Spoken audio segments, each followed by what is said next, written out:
Hello and welcome back. It is Monday. I am Mr. Sosotris, and this week I'm going to be continuing my journey through the Odyssey, and we're going to be looking at the middle section, which follows kind of the main voyages of Odysseus. So let's get into it.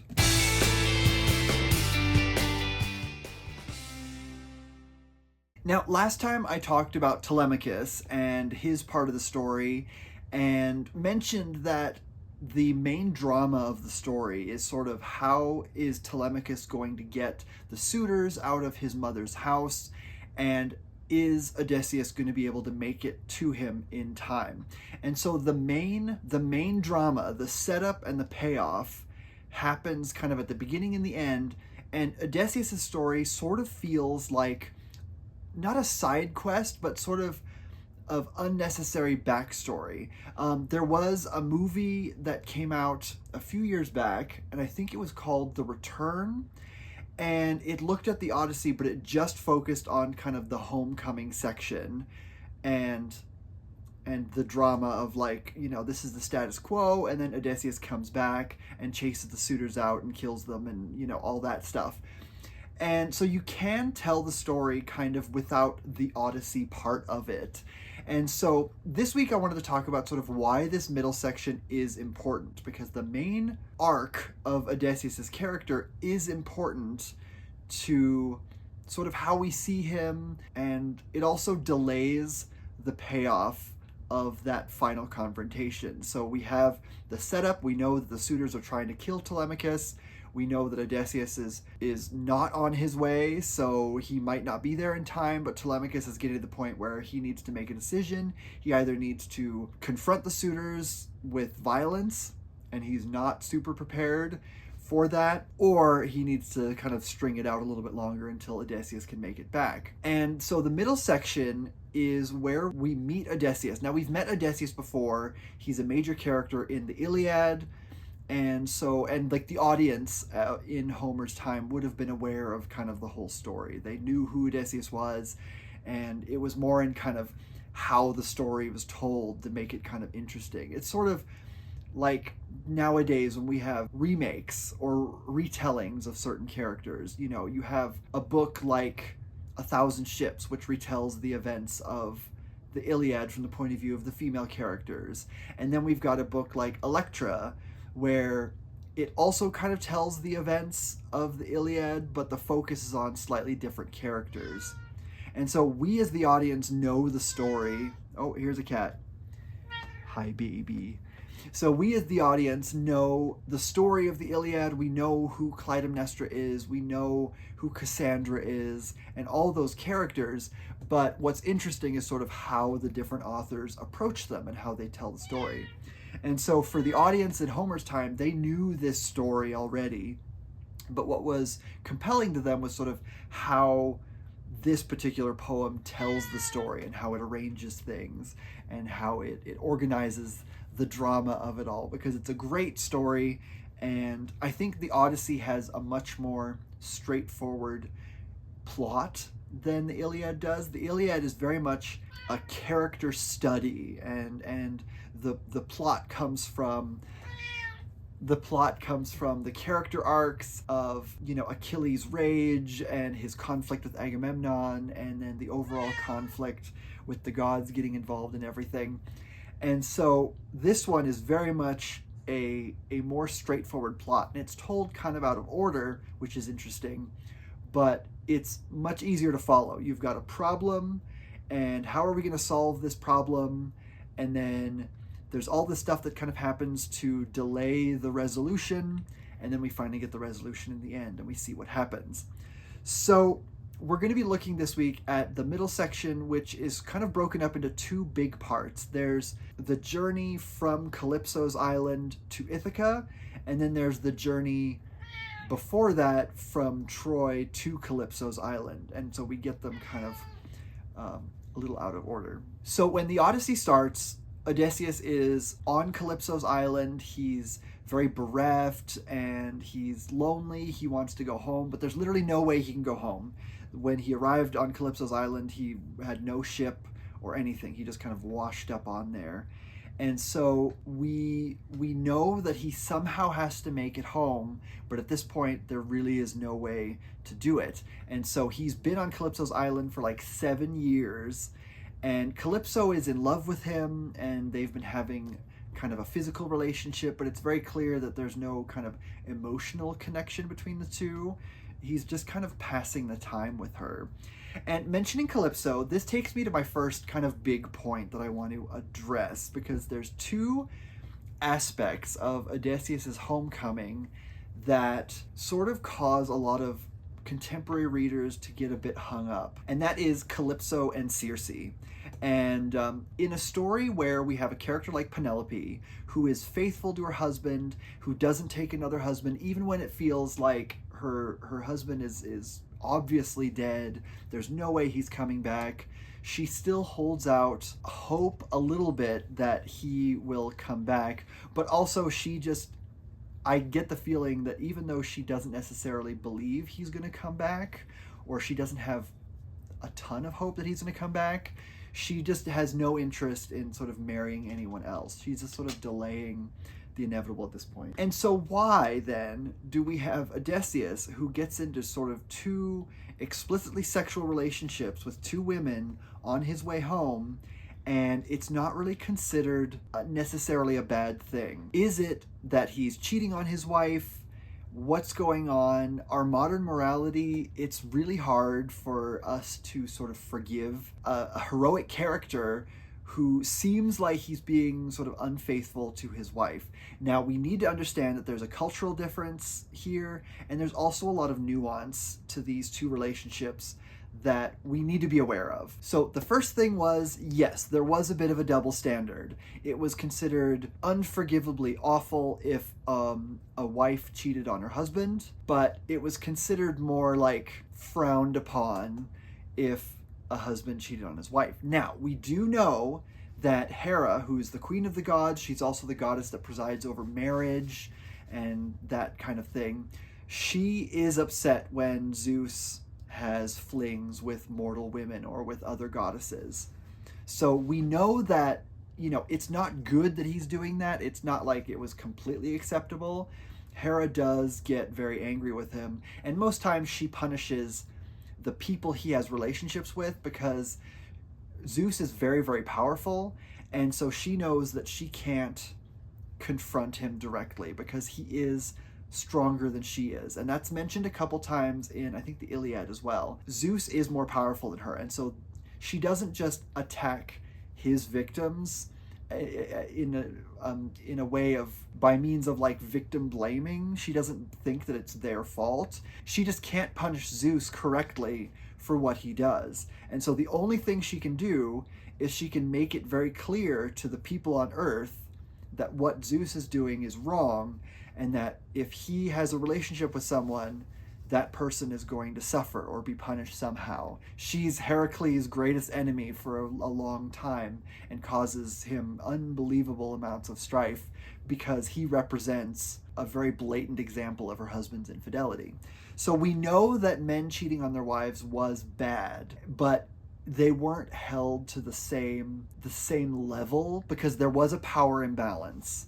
And so if a woman cheated on her husband, she could be severely punished and ostracized and maybe even killed, like it was considered horrifyingly bad. But if he cheated on her, there wasn't really anyone who could give him any kind of meaningful punishment, because the men were considered so much more powerful. So there is a level of double standards, chauvinism, all that kind of stuff. That is a part of it. Now, we do know also, and this is kind of a side thing, but it also adds some nuance to it, men could bring back war brides from military campaigns, and they were accepted into the house. They were treated kind of like servants, but they were very much concubines, and the wives knew about them, and it was considered sort of an acceptable part of the culture. When Agamemnon comes back from Troy, he has Cassandra with him, and she would have been considered his war bride. During the Trojan War, there was that whole thing at the beginning of the Iliad where he had Chryses, but she was a priestess of Apollo, and so she had to be given back because that had angered Apollo and he had made everyone sick. So then he took Achilles' war bride, Briseis, and that caused Achilles to have a whole thing. Briseis eventually went back to Achilles at the end of the Iliad. And so it was considered acceptable for men to sort of take a concubine or a war bride. And they were a part of the household. They couldn't inherit anything. They didn't have any power. They were literally just one of the slaves in the household. So, you could have that and it wasn't considered infidelity, because it would only really be considered infidelity if the war bride was given sort of too much for her station, or was given power or influence that would have been considered completely inappropriate. So that is something else. So men could have concubines without upsetting kind of the marriage contract. Now, the last thing I wanted to talk about with this is that Circe and Calypso are both goddesses. Circe is the daughter of Helios, the sun god, who is going to cause a whole lot of trouble for Odysseus later on in the story. We hear right from the beginning that most of his men were destroyed by Zeus's thunderbolt as punishment for eating Helios's sacred cattle. So Circe is the daughter of Helios, and so she is a goddess. She's a minor goddess. She's a nymph. And I believe Calypso's a nymph as well. But they are minor goddesses, but they are goddesses. They are powerful, and they are sort of upwardly connected to much more powerful deities. And so we have other stories of what happens when someone denies a god an advance. And so we have the story of Cassandra again. Apollo approaches her in his own temple, according to some stories, and she refuses him. Like, he says, I'll give you the power of prophecy if you'll sleep with me. And she says, this is your temple, I couldn't possibly, I don't want this, because I'm a priestess of Apollo, and it would be bad to do this. And if anyone else had approached her in Apollo's temple, it would have been considered quite bad. But because it was Apollo himself, he doesn't take this rejection very well. And so he does give her the power of prophecy, but he curses her at the same time, so that no matter what she prophesies, even though it's the truth, no one will believe her. And this causes her a great deal of mental anguish and pain, and her life is just miserable from then on out. And of course, it doesn't end well when Agamemnon takes her home with her, and then she ends up getting killed by Clytemnestra as she enacts her revenge against her husband. So in a sense, Odysseus is sort of stuck in both of these instances. Now, there is a bit of a power imbalance. When he first approaches Circe, he's told that if he sort of threatens her with violence, then she'll sort of change her tactics and take him to her bed as a means of kind of mollifying him. And so that's considered a much better outcome than if he had done nothing and she had just turned them all into pigs, and that was it. So he does do this as a means of sort of leveling the playing field a little bit. It's never going to be completely level, because he's mortal, she's a goddess, but he is able to sort of forge a connection with her, and there's no emotional connection whatsoever. They do have a sexual relationship. He stays with her for a year, and the men are very comfortable on her island, and they have to kind of convince him to leave to keep going. So it's something that he does out of necessity, and it's not great, but it's also not bad, because the other option is to either reject her and face her wrath, and she could just turn them all into pigs and they would just be pigs forever. Or he could face her in an open conflict, but again, she's a goddess, and her father is incredibly powerful, and so there's no way they could stand up to her force-wise. So he has to sort of make do with what he can. And I know everyone's always like, oh, poor Odysseus, he has to, have sex with this incredible goddess, and, she's supposedly really beautiful, and it is very much a male fantasy kind of story. But if you look at the story, the dynamics of it are very off. And so he really doesn't have any other choice. And he makes it very clear that he never has an emotional connection with either Calypso or Circe the way he does with his wife. And Calypso as well, he's trapped on her island. He literally can't escape. There's no way out. And so all he can do is just sort of kill time by sleeping with her. And she, again, there's a power imbalance. She's a goddess. She's not an incredibly powerful goddess, but she is a goddess, and she is sort of connected to more powerful gods and goddesses elsewhere. So he really can't refuse her, and he just kind of does what he does. And so in a sense, he's sort of trapped in a really unpleasant situation. And it's said that, like, you know, he has a good time, but there's no emotional connection whatsoever. So, you know, is it sexual assault on her part? Probably, because there is a big power imbalance, and he literally can't consent. He can't say no. He just has to kind of go along with it. So in a sense, it's Calypso and Circe who are the antagonists here, and Odysseus really isn't a bad person for finding himself kind of under their power and influence. So there's nuance there. There's some versions of the story, I think A Thousand Ships does it, where Penelope is sort of able to consult a bard or a seer who's able to sort of tell her what Odysseus is doing on his journey. Now, there's no evidence in the Odyssey itself that Penelope sort of knows about his journey or what's going on, aside from like here and there little fragments. And so in that one, she sort of knows that he's staying with Calypso, and he knows that he has, or she knows that he has a relationship with Circe, and it's just physical, but even still she is kind of upset. Now that's sort of artistic license on the story. And there's other versions. I think Epic the Musical also sort of plays it a little bit more, that Calypso is very much manipulating him and she's overpowering him, and there really is no way for him to say no to her.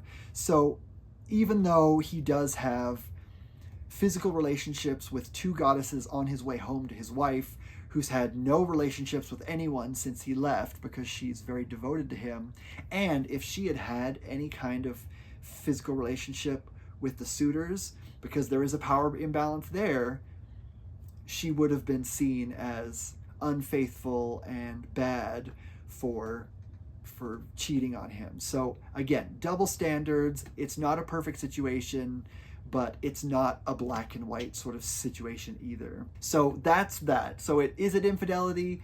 Maybe, but it's also a lot more. Next up, I wanted to talk about Polyphemus, because this is very much a catalyst for a lot of things that happens afterwards, and it's also kind of an oddity in terms of this adventure, of the many adventures of the Odyssey.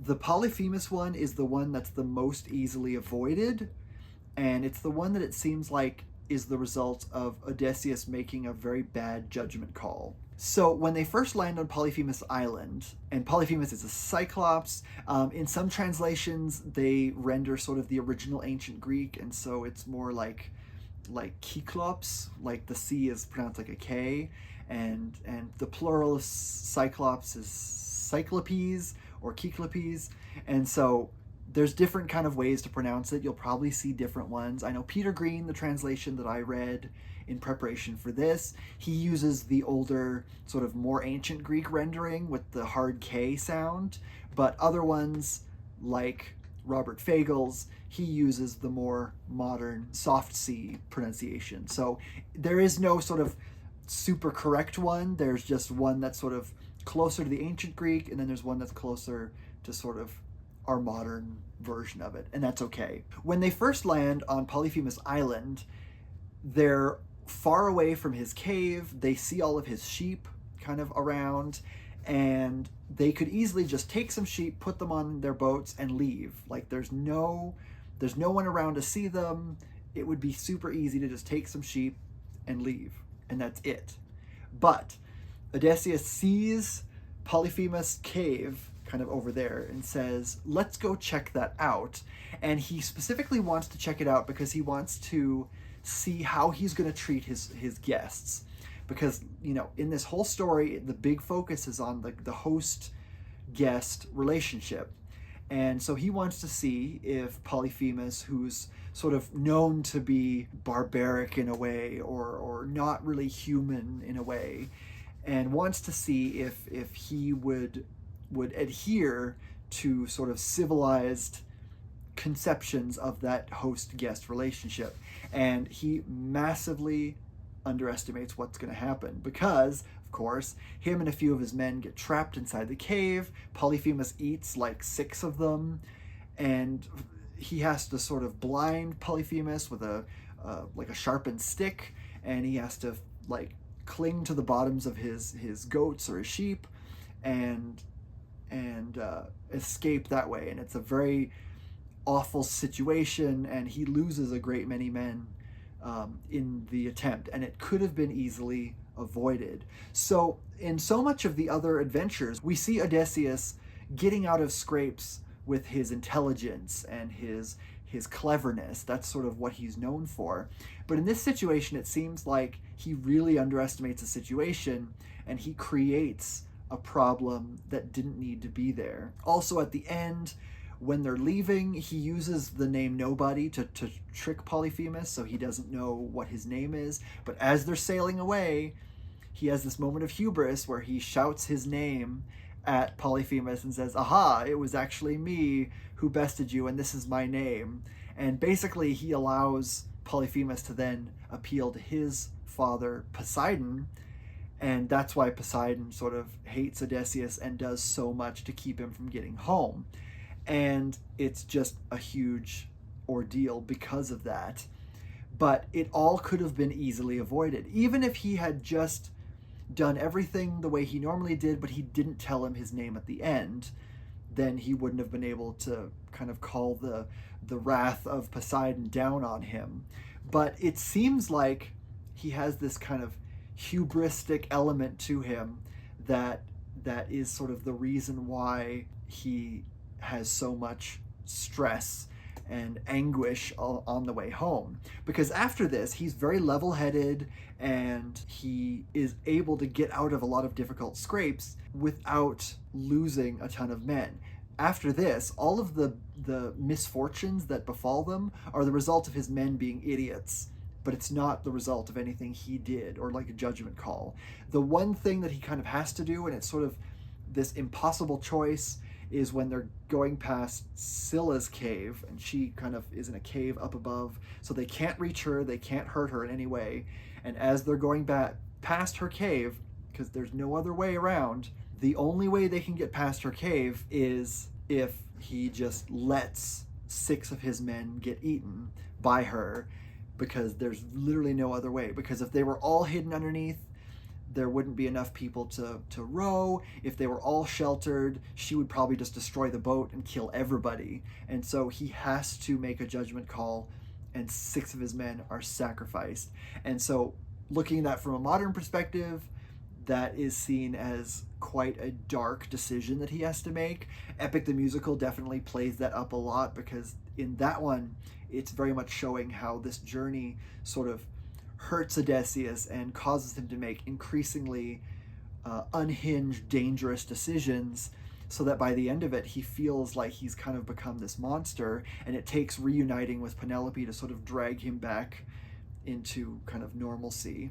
But Epic the Musical does take some liberty, so it's a different kind of take on the story than in the Odyssey. But in the Odyssey, we do see him making good judgment calls for the most part. But at the beginning, with Polyphemus, we have him making sort of a really bad decision. And so I wanted to talk about sort of why that's included at all. Why does he seem to make this horrific judgment call when otherwise he seems so clever? As I mentioned before, there is this theme of kind of the host-guest relationship. We see that when he leaves Calypso's island with the help of Hermes, and he makes it to the Phaeacians or the Phaeacians island, they are good hosts. They welcome him in, they give him food and shelter and a place to bathe, and they're very kind to him. And so they're kind of the paragon of what a good host is supposed to be.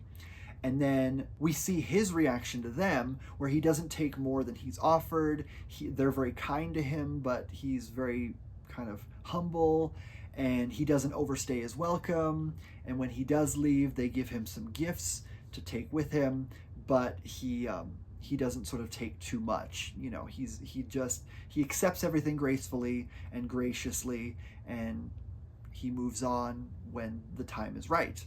We then see Penelope and the suitors. Penelope is a good hostess because she welcomes them in. She doesn't criticize them for their poor behavior. It's very clear that they are bad guests, and that's becoming quite a problem, but she is bound by kind of the rules of what a host is supposed to be, and so she's not really able to stand up to them, because if she did have Telemachus chase them out or fight them, it would have been considered impolite. But you know, by the time we get to the end of the story, it's gotten to the point where the suitors are so dangerous that there really isn't anything else that they could do. It's an impossible situation. They do just have to either chase them off or kill them. That's the only options.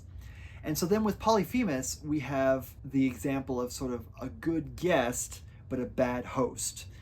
And so we get kind of the third option.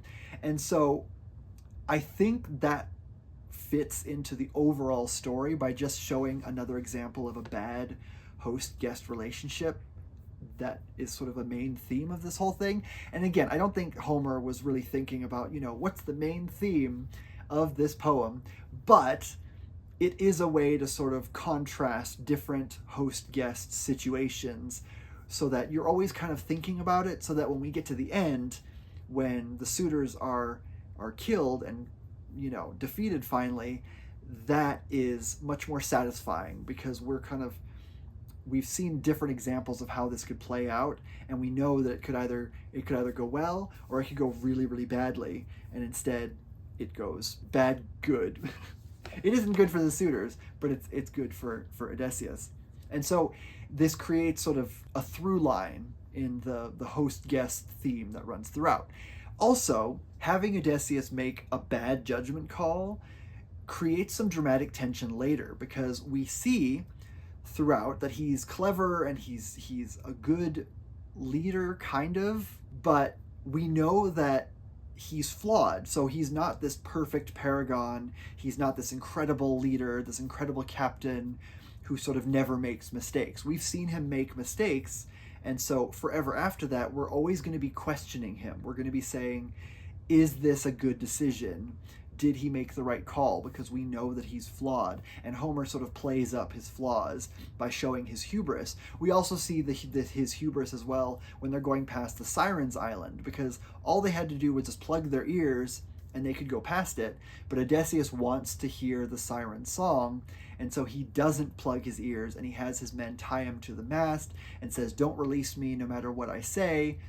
And what he hears from the sirens is so compelling that it's like this struggle to keep him there, because he gets really frantic and wants his men to sort of release him and everything. And so there's this sense that he is a good leader, but he has this kind of strain of hubris in him that can be his undoing. And so we're not sure if he's going to make it home because of this. And so forever after this, we have sort of the big ones are his men opening the winds of Aeolus, and then his men eating the sacred cattle belonging to Helios. Both of those set them back quite a ways. We know that Odysseus himself is a flawed person, and so we're not 100% sure if his scheming is going to be enough to defeat the suitors. We know he's probably going to make it in time, but we aren't sure if he's actually going to be able to defeat the suitors, especially since he doesn't have, like, if he had arrived home with all of his men, it would have been a lot easier, but he arrives home by himself, and so it's just him and Telemachus, and then like a few people on Ithaca who are sort of loyal to them, and that's it. And so it creates this dramatic tension, because we know that he makes mistakes. He's not perfect.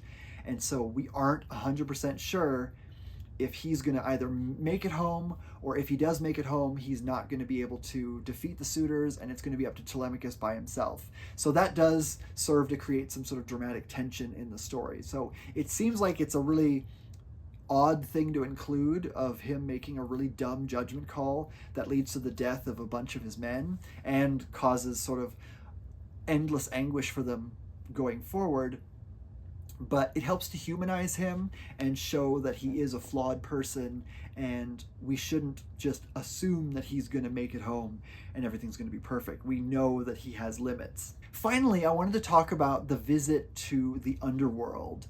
This is sort of a really important central portion of it. It takes place after they get to Aia, so Circe's island, and she kind of tells them what they need to do. And so they go to the underworld, and then they come back to Circe's island.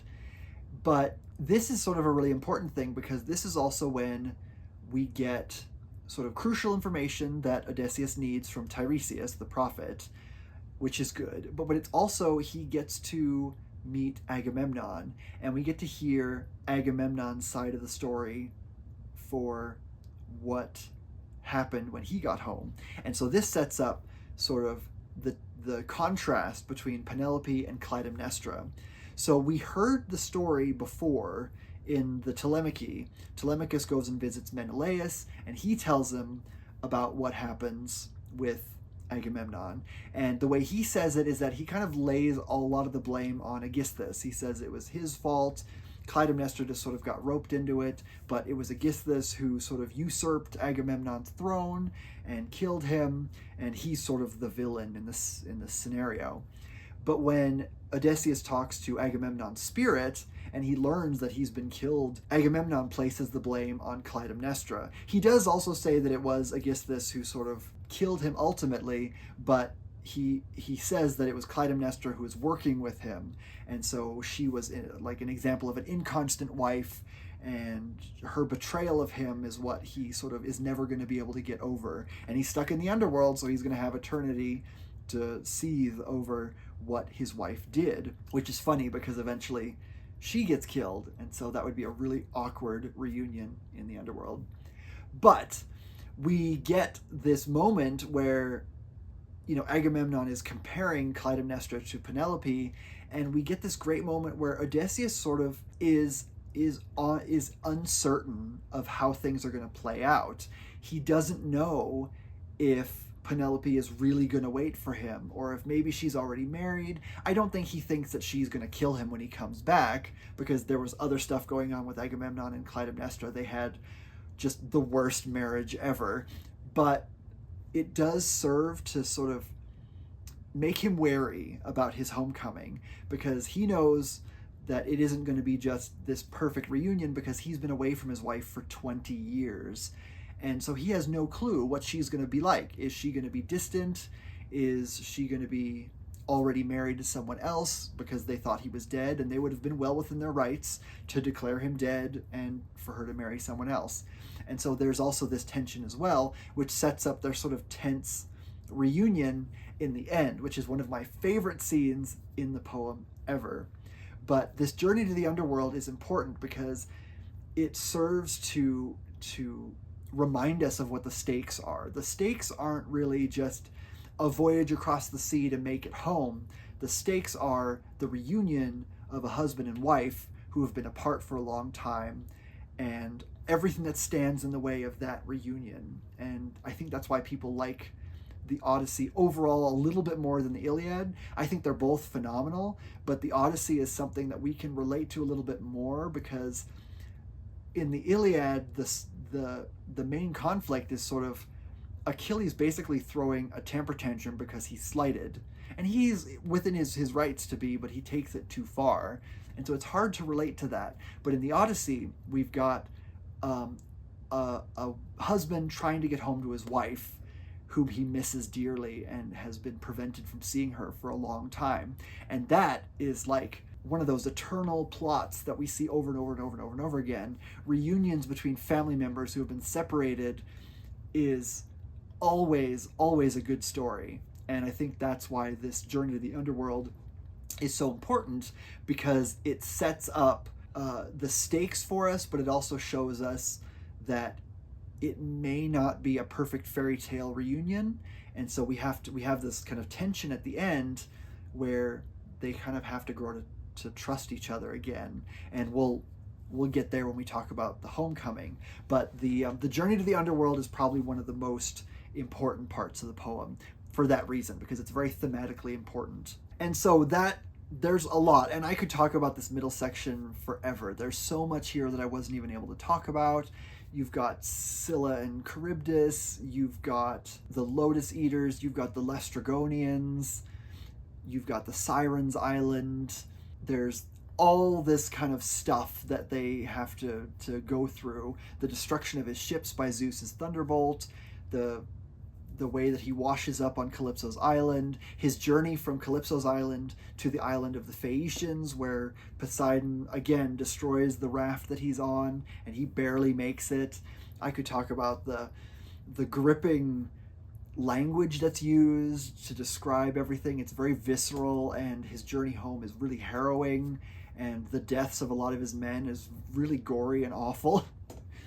But the main thing I wanted to focus on was kind of the character arcs, the function of this middle section in the story, and how it sets up the final confrontation during the homecoming sequence, which I'm going to be talking about next week. So with that said, I will let you go. I will see you next week, and in the meantime, happy reading. Bye.